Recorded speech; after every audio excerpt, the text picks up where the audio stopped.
पुण्याताओं विचार कर लेना इन बातों पर। ये कोई डूम बाट के गीत को ना, ये कोई सांगी के बनाए हुए सांग नहीं, यह फिल्मी कहानी नहीं बना रखी किसी ने। ये भगवान के बोले अमृत वचन है। ये वो सच्चिदानंद घन ब्रह्म की वाणी है जो गीता जी अध्याय नंबर 4 के श्लोक नंबर 32 में जिसके बारे में कहा गया, ब्रह्मणे मुखे, जो पूर्ण परम अक्षर ब्रह्म की मुख से जो उच्चारित है।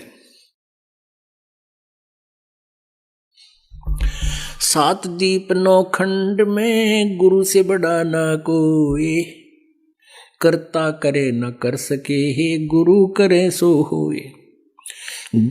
और तो गुरु है ही नहीं पृथ्वी पर, ये सत्कर मान लियो, ये अभिमान नहीं, या सच्चाई समझ लेना। या तो स्वयं परमात्मा आए थे कबीर जी, और उन्होंने उनकी शरण में जो आया उनको वो लाभ दिया जो जहां वो कहीं भ्रम भटक रहे थे वहां लाभ नहीं मिला। अपने विषय में परमात्मा ने स्वयं बताया है, कबीर पर्वत पर्वत में फिरा, कारण अपने राम, राम जैसे संत मिले जिन सारे सब काम। तो जब कबीर जी किसे ही सबके सुख हुए और कहीं पर भी लाभ उनको मिला नहीं, तो वो भगवान थे और हम भगवान को ढूंढ रहे थे और कहीं। तो अपने ऊपर उदाहरण दिया परमात्मा ने, गुरु बड़े गोविंद से, क्योंकि उस समय गोविंद भगवान मान रहे थे विष्णु जी को। विष्णु जी के पास भी मत्था टेका है, सारी आरती स्तुति कर ली, स्तोत्र कर लिए, कोई लाभ नहीं हुआ, कर्म के प्रारब्ध का दंड नहीं मिटा, दुख तो कबीर जी के पास आकर मिटे। तो वो कहते थे भक्त, ये भगवान में तो भगवान की पूजा गणी किया, और आपके शरण में आते ही आपको समर्पित होते ही मेरा सुख हो गया। तो परमात्मा को खुद तो मालिक थे ही वो, तो क्या कहते हैं, गुरु बड़े गोविंद से मन में देख विचार। इब तो विचार कर ले तू, मैं गुरु जी हूं तो मैं थारे गोविंद तो बड़ा हूं। गुरु बड़े गोविंद से मन में देख विचारे, हरि सुमरे सोवार है, गुरु सुमरे होए पार। तो पुण्यात्मा इनके एक एक वाणी का बहुत गहरा विचार है, अर्थ है। फिर परमात्मा ने कहा, 7 दीप 9 खंड में गुरु से बड़ा ना कोई, करता करे न कर सके, गुरु करे सो होवे। अब ये गुरु जी को इतना महत्व दे रहे परमात्मा कि आगे इस दास को भेजना था, और इस दास में आप जी ने परमात्मा कबीर जी के तुल्य ही आस्था बनानी पड़ेगी, नहीं तो पुण्यात्मा पार नहीं हो पाओगे। ठीक है, जैसा पुण्य दान करोगे वो तो आपके गुड अकाउंट में लिखा ही जाएगा, वो तो आपको मिलेगा, क्योंकि किया हुआ। कहते हैं कबीर कमाई आपनी कदे न निष्फल जा, 7 समुंदर आडे पड़े हुआ मिले अगाऊ आ।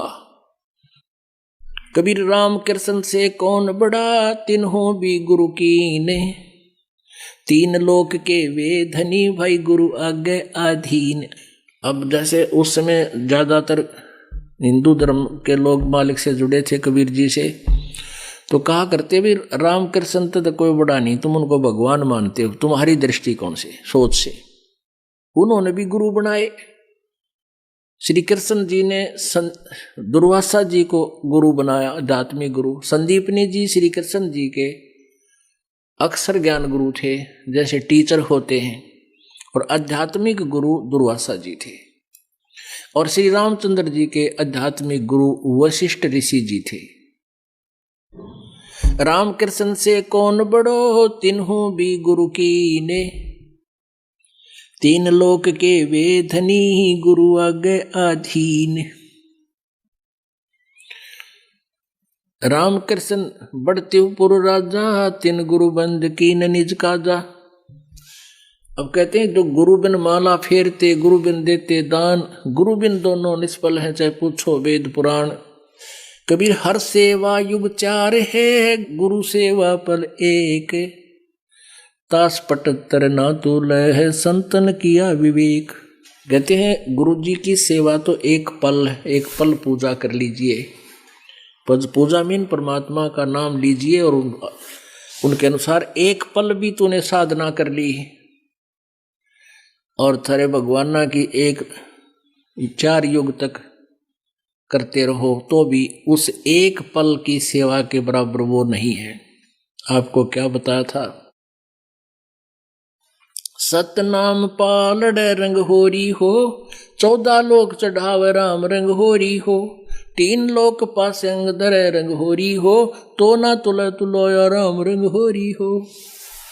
एक श्वास के मंत्र सतनाम का आपको कितनी कीमत, कितना महत्वपूर्ण है, कितनी वैल्यू है इसकी। तो यहां बताते हैं हर सेवा युग 4 है। सेवा माने पूजा, और गुरु सेवा पल एक। ओए होए, एक श्वास ओ श्वास कहते हैं उसके बराबर वो 4 युग की पूजा नहीं है। पुणात्माओं, आज कोई तो पहली कक्षा का बालक है यहाँ पर आया हुआ है, पहली कक्षा का मीन जिसने पहली बार आज प्रवेश पाया है, नाम लिया है, अपना रजिस्ट्रेशन करवाया है, तो वो तो उसी ज्ञान में रंगा हुआ है। धीरे धीरे इस ज्ञान को सुनेगी वो प्यारी आत्मा प्रभु की, उसकी चौंध टूट जाएगी। जैसे हमारा मोतियाबिंद था, यू ज्ञान सुना तो एकदम उत्सुकता होगी और समर्पित होगे भगवान के।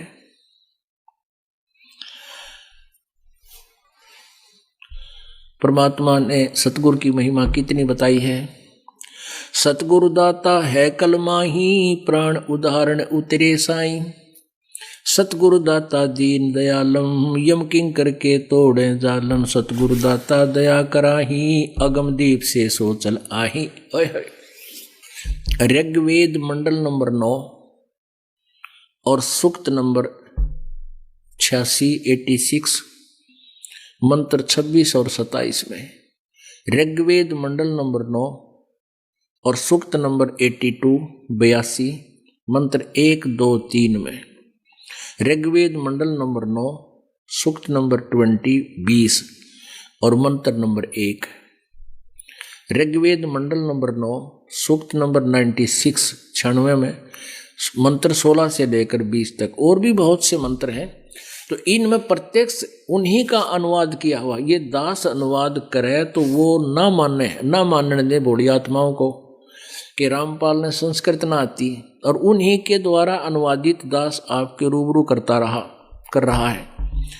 उनमें स्पष्ट किया है कि कबीर देव है, वो कबीर साहब, कबीर परमात्मा, वो अमर पुरुष ऊपर तीसरे मुक्ति धाम में रहता है, विराजमान है, और वहां से गति करके ज्ञान देने की एक सतगुरु तत्वदर्शी संत की भूमिका करने से वहां से चलकर आता है और अपनी प्यारी आत्माओं को ज्ञान से तृप्त करता है। वो कबीर वाणी के माध्यम से वो अमृतवाणी बोलता है, और उस ऋषि रूप में प्रगट, संत रूप में प्रगट, उस ऋषि द्वारा बोली गई वह अमृतवाणी उसके बहुत बड़े अनुयायी हो जाते हैं। उस मालिक के, जब वो आता है लाखों की संख्या में, फिर उनको वो अमृतवाणी अमृत के तुल्य स्वादिष्ट होती है, उनको बहुत प्यारी लगती है। और अब ये क्या करें, गरीबदास साहिब जी वही सभी वेदों का विसार साथ में बता रहे हैं। सतगुरु दाता दया कराही, अगम दीप से सोचल आही। अगम यानी आगे वाले लोग तो पर दूसरे लोग से चलकर आते हैं वो। सतगुरु बिना पंथ नहीं पावे, सतगुरु मिले तो अलख लखावे। ओह, सतगुरु बिना पंथ नहीं पावे। और परमेश्वर जी भी कहते हैं, कबीर परमेश्वर जी भी कहते हैं, भाई गुरु बिन काहु न पाया ज्ञान, जो थोथा बुस छड़े किसाना। गुरु बिन वेद पढ़े जो प्राणी, समझे न सार रहे अज्ञानी। सतगुरु साहेब एक शरीरा, गरीबदास साहिब जी की दिव्य दृष्टि को मालिक ने खोल दिया था, उसके अंदर वो ज्ञान फीड कर दिया था उनके अंतःकरण रूपी कंप्यूटर में। अब गरीबदास जी ने भी वही कलम तोड़ महिमा गाई है कबीर परमेश्वर की। सतगुरु साहेब एक शरीरा, सतगुरु बिना ना लागे तीरा। सतगुरु बान विहंगम मारे, सतगुरु भव सागर से तारे। सतगुरु बिना न पावे पेंडा, हूठ हाठ गढ़ लीजे केंडा। सतगुरु दर्द बंद दरवेसा, जो मन करहे दूर अंदेसा। सतगुरु दर्द बंद दरबारी, उतरे साहेब सुन अधारी। ओए होए, वो परमात्मा ऊपर शून्य में सतलोक में सबसे टॉप मोस्ट प्लेस पर रहते हैं और वहां से अवतरित हुए एज इट इज सशरीर आए।